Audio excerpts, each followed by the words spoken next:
मैं माला नहीं पहनता हूं, मेरे भाई भी मैं माला नहीं पहनता हूं। लाओ हाथ लगा के स्वीकार कर लीजिए स्वागत को। मैं एक प्रयास कर रहा हूं कि आप पिछड़ों में, दलितों में, आदिवासियों में एकता हो जाए। मैंने इसका प्रयास भी किया क्योंकि एक जाति एक समाज से हम लोग तरक्की नहीं कर सकते। ये जो वोट का अधिकार है इसको संगठित करना पड़ेगा। देखो, वोट दो धारी तलवार है। अगर दुश्मन को दोगे, दुश्मन ताकत इकट्ठा करके आपका इलाज करेगा, और अगर अपनों को दोगे, अपनी ताकत बनाओगे, तो उस वोट से आपके अधिकार भी सुरक्षित रहेंगे और किसी की हिम्मत नहीं बढ़ेगी आपके साथ अन्याय करने।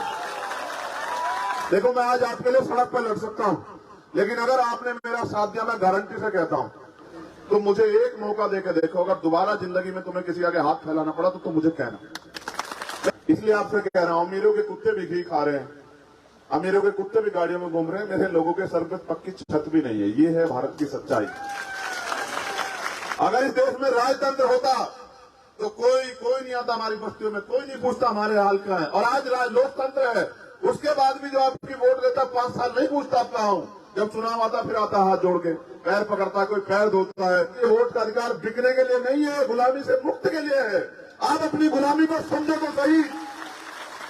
आज क्योंकि मौसम खराब है, मगर इससे ज्यादा खराब जो मौसम है गुलामी का, उसकी बेड़ियां काटनी है। बताओ, दोनों हाथ उठा के बताओ, इस बार अपनी ताकत बनाओगे नहीं बनाओगे? बताओ। सरदार पहले के साथ चंद्रशेखर जी।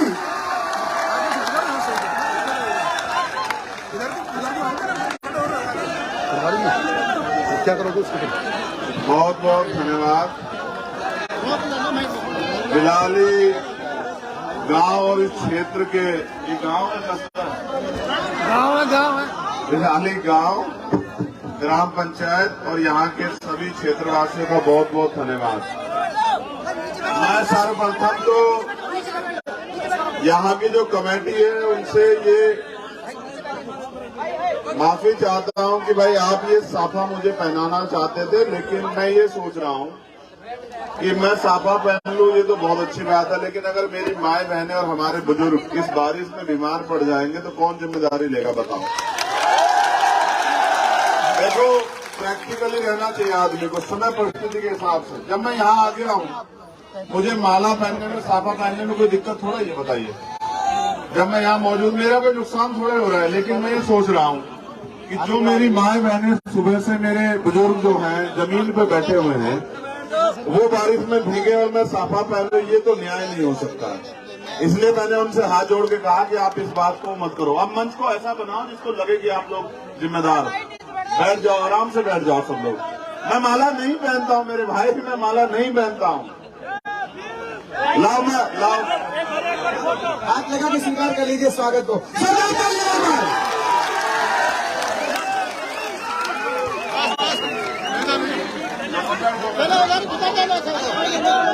बहुत बहुत धन्यवाद।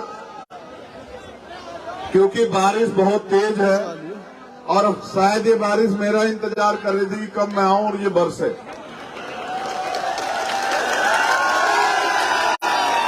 अच्छी बात यह है कि ये गर्मी का मौसम है, ये जितना बरसेगी इसका नुकसान नहीं होगा। लेकिन मुझे आपसे 2-3 जरूरी बातें कहनी है। मैं सर्वप्रथम तो यहाँ की कमेटी का धन्यवाद देता हूँ, उसके साथ साथ आज की सभा की जो अध्यक्षता कर रहे हैं हंसराज गुर्जर जी, कृष्ण मुरारी जी, ओम प्रकाश गुर्जर जी, विजय गोठवाल जी, कैलाश गोठवाल जी, दारा सिंह जी और फूलाराम गुर्जर जी, और हमारे प्रदेश के सभी सम्मानित नेता, हमारे आजाद समाज पार्टी के प्रदेश अध्यक्ष, यहाँ के जिले की कमेटियां, संभाग की कमेटियां, उनके अध्यक्ष, हमारे तीनों शानदार, जानदार, ईमानदार काम करने वाले प्रभारी भाई अनिल जी, भाई सत्यपाल जी, भाई रविंद्र कुमार भाटी जी, और मेरे साथ चल के आए भाई विजय जी और अमित कसाना जी। देखो, मैंने आपके यहाँ मूर्ति का अनावरण करा, ये आपकी इच्छा थी कि मैं आऊं उसका अनावरण करूं। ये मेरी वक्तव्य का पहला फेस है कि आपको बहुत बहुत बधाई। बहुत सुंदर मूर्ति आप लोगों ने लगाई, बहुत सुंदर। इसके लिए देखो, अभी तो बात शुरू हुई ना, क्या आपका फिर बाद में ताली बजाने का मन ना करे आपका। तो मूर्ति के लिए तो बधाई। इतनी शानदार मूर्ति लगाई, इतनी सुंदर मूर्ति लगाई, इतना अच्छा आयोजन किया। एक फेज में मैं इसके लिए आपको बधाई देता हूं, लेकिन मैं बाबा साहब अम्बेडकर को मानने वाला व्यक्ति हूं।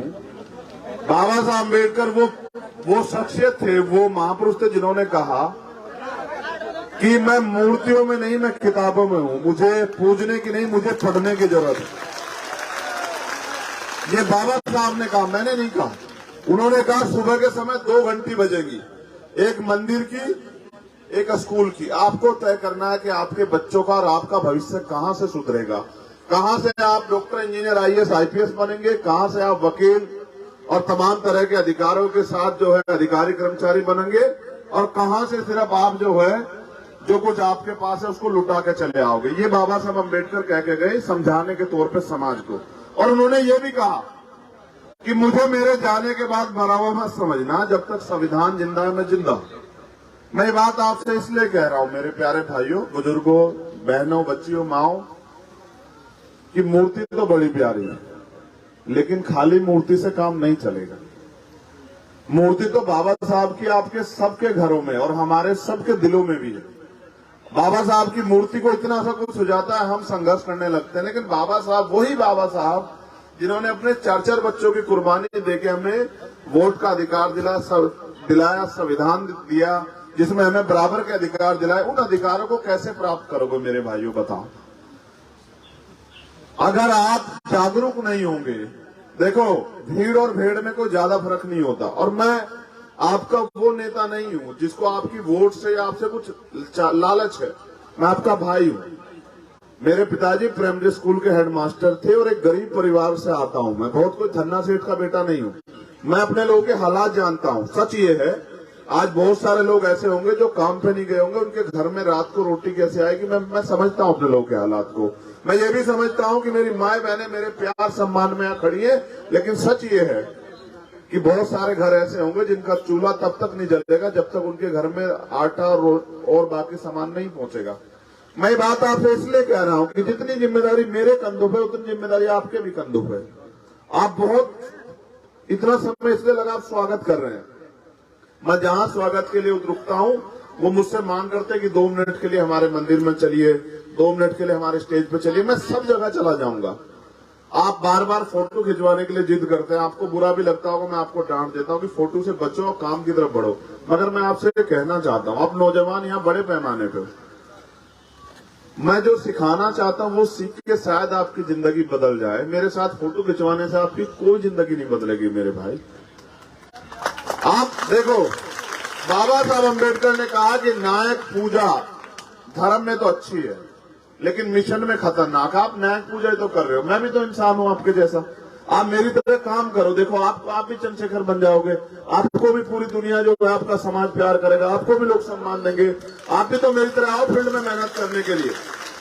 आप पूछ लो मेरे साथियों से, मैं बुखार में फीवर में आया हूं आपके यहाँ, मुझे फीवर हो रहा है, लेकिन मुझे आपके सम्मान की परवाह है कि आपने प्रोग्राम रखा, पैसे खर्च करे, आप मेरे लिए बहुत कीमती हो। मैं पहले आया था थाना गाजी में, आप जानते हो कितना बड़ा मामला था, और हमने संघर्ष करके न्याय दिलाया। ऐसा न्याय दिलाया कि जिस दल की सरकार है उनके राष्ट्रीय नेताओं को आना पड़ा यहाँ उस परिवार से मिलने के लिए। हमारा बल है, और ये बल बुरा मत मानिए, ये बल किसी धन्ना सेठ की वजह से नहीं आया, ये आपके संघर्षों की वजह से आया है। मैं गौरवान्वित हूं कि मैं आपका हिस्सा हूं, आपका खून हूं, लेकिन मुझे कष्ट इस बात का है कि अगर मेरे होते भी आपकी जिंदगी नहीं बदल रही, आपको रोजगार नहीं मिल रहा है, आपको पक्के मकान नहीं मिल रहे, आपको खाने के लिए अच्छा खाना, पीने के लिए साफ पानी और स्वाभिमान सम्मान का जीवन नहीं मिल रहा है, तो फिर मेरा होना भी बेकार। और मैं लंबे समय से मेहनत कर रहा हूं, मैं आपको याद दिलाता हूं। मैं इसलिए याद दिला रहा हूं क्योंकि जरूरी है आपको सुनना। मैं इंद्र मेघवाल के लिए लड़ा, मैं जितेंद्र मेघवाल के लिए लड़ा, मैं ओम प्रकाश रैगर के लिए लड़ा। जहां भी अन्याय हुआ, थाना गाजी का मामला हो, चूरू का मामला हो, सीएचए का मामला हो, जहां भी किसी के साथ अन्याय हुआ मैं लड़ा। इसलिए थोड़ा ही लड़ा कि मुझे यहाँ से कोई रुपए पैसा इकट्ठा करना है। मैं यहाँ देखता हूँ कि यहाँ समाज तो बड़े पैमाने पे है, इनमें भाईचारा नहीं बन रहा। ये हमारे के राम जी बैठे हुए हैं, रिटायर्ड डीजीपी है, गोवा से रिटायर हुए, डीजीपी रैंक के अधिकारी है, सम्मानित अधिकारी। मैं एक प्रयास कर रहा हूं कि यहाँ पिछड़ों में, दलितों में, आदिवासियों में एकता हो जाए। मैंने इसका प्रयास भी किया, क्योंकि एक जाति एक समाज से हम लोग तरक्की नहीं कर सकते हैं। ये जो वोट का अधिकार है इसको संगठित करना पड़ेगा। बाबा साहब ने कहा ना, शिक्षित बनो, संगठित रहो, संघर्ष करो। शिक्षित तो बन रहे हैं लेकिन दुश्मन नहीं पहचान रहे तो शिक्षा क्या फायदा, और संगठित होकर अपनी वोट का सही प्रयोग नहीं कर रहे हैं तो फिर क्या फायदा। देखो, वोट दो धारी तलवार है। अगर दुश्मन को दोगे, दुश्मन ताकत इकट्ठा करके आपका इलाज करेगा, और अगर अपने को दोगे, अपनी ताकत बनाओगे, तो उस वोट से आपके अधिकार भी सुरक्षित रहेंगे और किसी की हिम्मत नहीं पड़ेगी आपके साथ अन्याय करने। मैं आपके प्यार की कदर करता हूं और आपसे ज्यादा प्यार की कदर करता हूं उनकी। ना उनका कोई फोटो होता है, ना वो मुझसे मिल पाती है, लेकिन फिर भी एक टकटकी लगा के देखती रहती है अपने बेटे को, अपने भाई को, कि हमारा भाई आया है। वो सुनने के लिए बैठी है। लेकिन सोचो, क्या मेरे हाथ में आपने इतनी ताकत दी कि मैं उनकी ख्वाहिशें पूरी कर सकूं, उनके सपने पूरे कर सकूं? ईमानदारी से बताओ, क्या दिया आपने इतनी ताकत मुझे? देखो, मैं आज आपके लिए सड़क पर लड़ सकता हूं, लेकिन अगर आपने मेरा साथ दिया, मैं गारंटी से कहता हूं कि मैंने मध्य प्रदेश में विकास, जिन अधिकारों के लिए आप रोज हाथ फैलाते हो ना कि ये हमें दे दो सरकार, ये हमें दे दो। नौजवान कह रहा है कि भाई रोजगार नहीं है, भत्ता नहीं है, अच्छी पढ़ाई नहीं हो रही, अच्छे स्कूल नहीं है, अच्छे अस्पताल नहीं है। तो मुझे एक मौका देकर देखो, अगर दोबारा जिंदगी में तुम्हें किसी आगे हाथ फैलाना पड़ा तो तुम मुझे कहना। मैं बात आपको इसलिए कह रहा हूं क्योंकि ना तो मैं रानी का बेटा हूं, ना मैंने किसी धन्ना सेठ का जन्म लिया। मैंने इस गरीबी को, बेबसी को, लाचारी को देखा और मैंने सपनों को चलते हुए देखा, किस तरह से जो हम गरीबों के सपने कुचले जाते हैं। मैं धन्यवाद दूंगा राकेश भाई का और इनके साथी का जिन्होंने वो मूर्ति लगाई, लेकिन मैं आपसे अपील ये कर रहा हूं कि उनके विचारों पे चलो।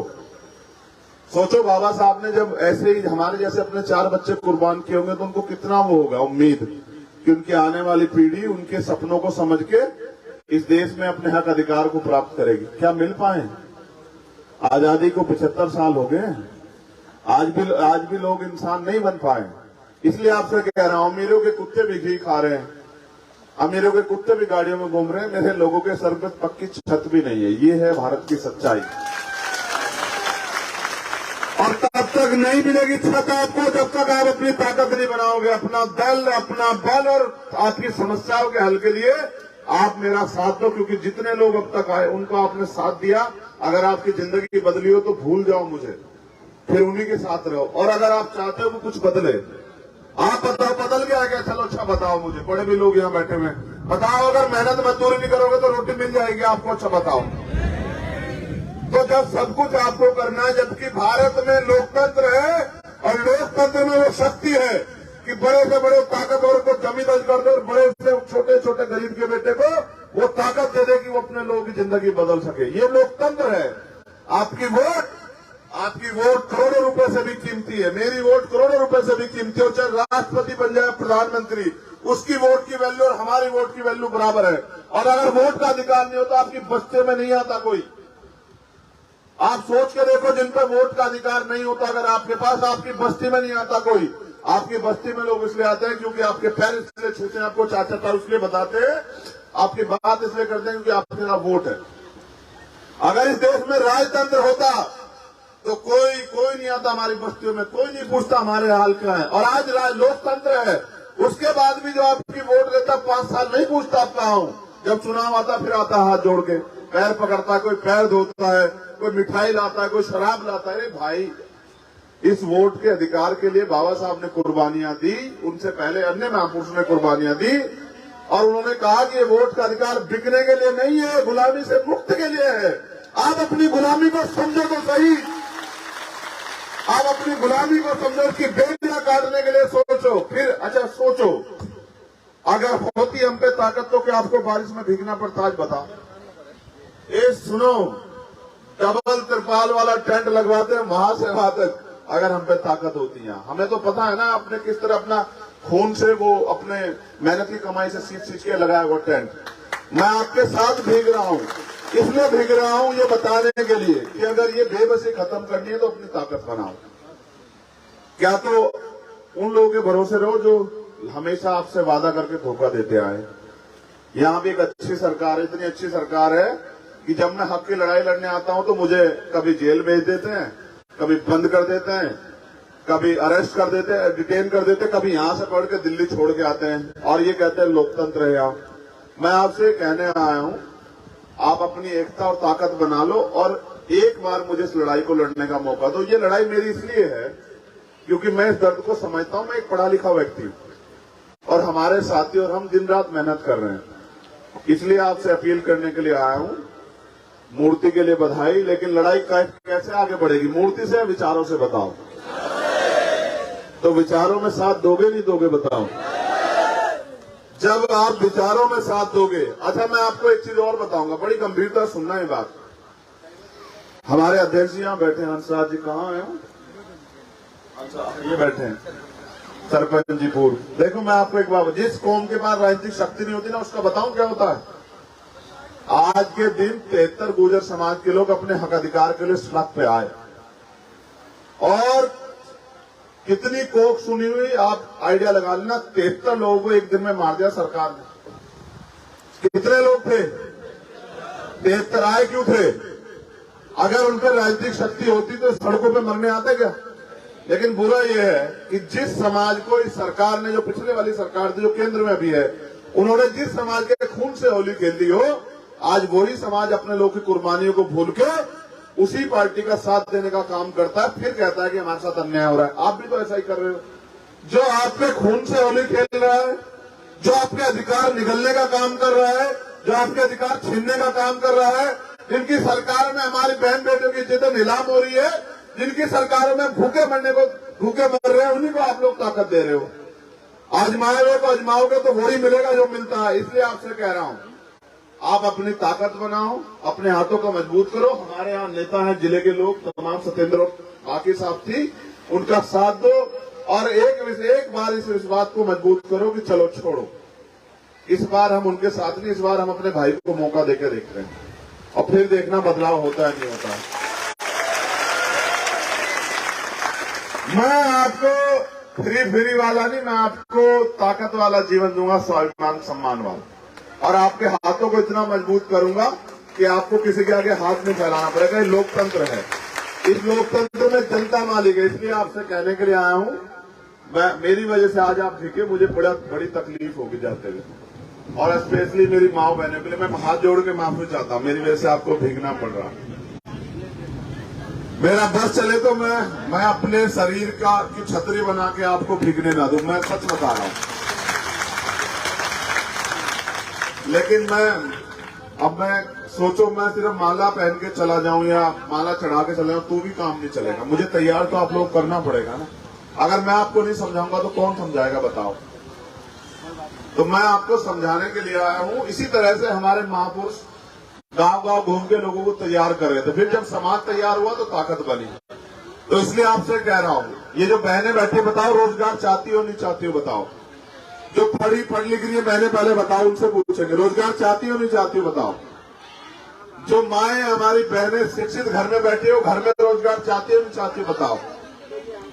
नहीं, तेज आवाज बताओ, ऐसे कुछ नहीं मिलने वाला। बताओ, चाहती हो नहीं चाहती हो? बताओ। अपने बच्चों के लिए अच्छी पढ़ाई चाहती हो नहीं चाहती हो? बताओ। जो आपके बच्चे पढ़ लिख के घर पे घूम रहे हैं, उनके लिए रोजगार चाहती हो नहीं चाहती हो? बताओ। तो फिर वो मांगने से नहीं मिलेगा, उसके लिए अपनी शक्ति बनानी पड़ेगी आप, ठीक है? तो शक्ति बनाओ, ठीक है? बहुत बहुत धन्यवाद। जय भीम, जय भारत, जय मंडल, जय जोहार, जय संविधान, और आप सबके लिए मंगल कामनाएं। फिर किसी दिन आपसे जल्दी मुलाकात होगी। आज क्योंकि मौसम खराब है, मगर इससे ज्यादा खराब जो मौसम है गुलामी का, उसकी बेड़ियां काटनी है। बताओ, दोनों हाथ उठा के बताओ, इस बार पूरी ताकत बनाओगे नहीं बनाओगे? बताओ। ऐसा तो नहीं पैसे वालों के आगे अपने गरीब भाई को भूल जाओगे? ये तुम मुझे भूल जाओगे तो ये ताकतवर लोग तुम्हें भूल जाएंगे, याद रखना, ठीक है? अच्छा, एक जरूरी मैसेज है। देखो, उनके पास बहुत बड़ी बड़ी मीडिया है, बहुत बड़े बड़े प्रचार के साधन है। मैं आपसे बता रहा हूं, 20 अगस्त को जयपुर में प्रोग्राम है हमारी ताकत शक्ति प्रदर्शन, हमारे सम्मान की लड़ाई। मैं आपसे रिक्वेस्ट करूंगा, 20 अगस्त को आप जयपुर जरूर आना मेरे भाइयों, ठीक है? मेरे सम्मान की रक्षा करने आना, ताकतवर लोगों से लड़ाई है, पैसे वालों से, और वो ये कहते हैं गरीब को टिकने नहीं देंगे। मैं आपसे कह रहा हूं, अपने भरोसे आना, मैं कुछ नहीं दे पाऊंगा आपको, ना बस लगा पाऊंगा आपको, तो अपने भरोसे आना, ठीक है। बहुत बहुत धन्यवाद।